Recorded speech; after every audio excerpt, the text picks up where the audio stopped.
Whenever it comes to politics, if I ever weigh in, or if you just kind of say, here's a thing to keep in mind, a lot of times people will say, hey, Father, stay in your lane. Hi, my name is Father Mike Schmitz, and this is Ascension Presents. A man asked me the question. He said, Father, is there any hope for unity in our country? And I would say that yes. The answer is yes. I'm going to be hopeful. Not even just hopeful. I'm going to be optimistic, but I'm going to root that optimism in something bigger than just my wish, or something bigger than just my kind of like cross your fingers and hope that we're unified. Because I think when it comes to a lot of politics, we're not unified, right? And it comes to a lot of policy issues, we're not unified. That's okay. That's okay, provided that we're unified when it comes to the principles. So for example, as you know, if you're in the United States of America, it was founded upon a set of beliefs. So the United States of America is not the United States of America because there's any particular ethnicity or any race or any kind of even religion or background, socioeconomic situation. How the United States was formed was it was an idea. And the idea was a series of principles that, we profess these things. For example, the very first words of the Declaration of Independence. We hold these truths to be self-evident. All men are created equal and are endowed by the Creator with certain inalienable rights. So that is part of the creed, right? That is part of the principles that unite us. If we hold to even that one principle, we will be unified. Even when it comes to different politics or policies, if we can hold to this one principle that all human beings are created equal and are endowed by the Creator with certain inalienable rights, if we can hold on to that, then yes, we will remain the United States of America. In fact, this is even what Catholic social teaching is based off of. I found this so fascinating when I first discovered this. It was in a book written by a man named Dr. Peter Kraft, who is just one of my philosophical heroes, one of my Christian heroes, just an incredible man of intellect, but also incredible man of God, where he was talking about the 10 Commandments, in particular, not just the 10, but Commandments 4 through 10. If you probably know this, Commandments 1 through 3 have to do directly with God. So have no other gods before the Lord God, to not take the name of the Lord God in vain, to keep holy the Sabbath. The Commandments 4 through 10 are about our relationships with each other. And what he pointed out that those Commandments 4 through 10 are based off of, you might say, a single principle. I mean, there's multiple principles at work, but there's a single principle, and that principle is the dignity of the human person, which is actually encapsulated in the writings of our founding fathers, the United States of America, that all men are created equal and are endowed by the Creator with certain inalienable rights. Inalienable rights. I can't say the words, but here's this reality that morality, human morality, is based off of this principle of the dignity of the human person. That's the principle. So now how we apply that principle when it comes to, how do we apply that principle when it comes to people who are in need? Okay, well, let's have that principle and try to find a policy that actually upholds human dignity without violating someone else's human dignity. When it comes to those who are strangers, or those who are foreigners, how do we uphold this principle that all human beings have dignity given to them by God while also not violating someone else's human dignity, right? So this recognition of the politics or the policies, we can differ on those things because we can say, let's weigh competing goods. Let's really wrestle with this kind of situation. Let's wrestle with how do we apply this principle in any given situation. But if we unite on the principle, then even if we really, really disagree on the policy, if we really, really disagree on the politics,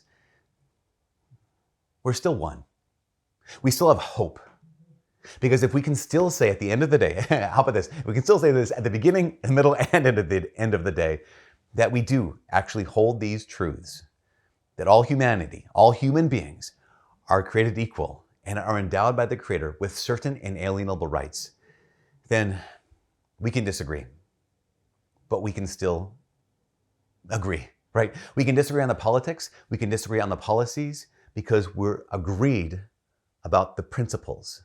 And that's my prayer, my invitation for all of us to recognize that, again, whenever we go into any election cycle, whenever we go into any new change, this opportunity for us to, again, participate in civil society, we have this opportunity to weigh in, to actually say, let's evaluate politics, let's evaluate policies, but let's evaluate them against our common principles. And this is what everyone else needs to know, is I need to know, first of all, what are the common principles? What are the things that actually were written, even with amendments and stuff, but were written to enshrine these things that have united at least the people living in the United States for the last 200 plus years? How do we actually apply those? There's a lot of opinions, and there's a lot of policies, a lot of politics, and we can seem like we're at each other's throat. Absolutely. I mean, I just turn on the news. But if we could say, even these handful of principles are the principles that we agree on, then we can fight each other. I mean, verbally, right? We can fight each other politically. But at the end of the day, we'll still be brothers and sisters. What did Abraham Lincoln say? I think I'm going to paraphrase this, but I believe he said something along the lines of this, that, okay, here's this civil war happening where citizens are killing other citizens, brother killing brother, that after the war, we're going to go back to being brothers. After the war, we're going back to being sisters. How do you do that? How do you lay down your arms and say, okay, once again, we're united? You can't. You can't if all there is politics. You can't if all there is policy. But you absolutely can if we remember there's more important things in politics. There are more important things than policies.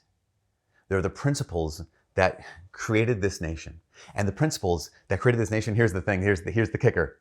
The principles that created this nation, even though the founding fathers weren't all Christian, they got their ideals. In fact, they got their principles in large part, maybe not exclusively, but they got their principles and their ideals in large part from the Christian faith. For example, this is again the last thing, but keep this in mind.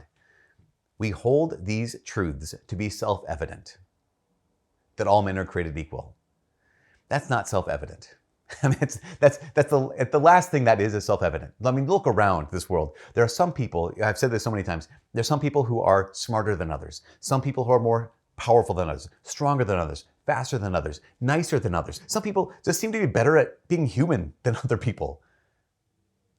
And yet, we realize that while others have different levels of skill, levels of again, intelligence, levels of influence, if we are endowed by our Creator with this one gift that government, that other people, that no one can give us, and that one gift is you and I, and every person every human being you've ever met is made in God's image and likeness, then that is the fundamental principle. That's the fundamental principle for all government. That's the fundamental principle for all morality. And that's the fundamental principle that has united this country for 200 years. And if we want to stay united, that's the fundamental principle that we need to cling to. Yes, politics divide, policies divide, but principles to bring us back together. I know I'm making it sound so simple. It might be simple. It's not simplistic, but at least it's worth striving for. Because at one point in our country, it was possible. And I think it still can be. Anyways, from all of us here at Ascension Presents, my name's Father Mike. God bless.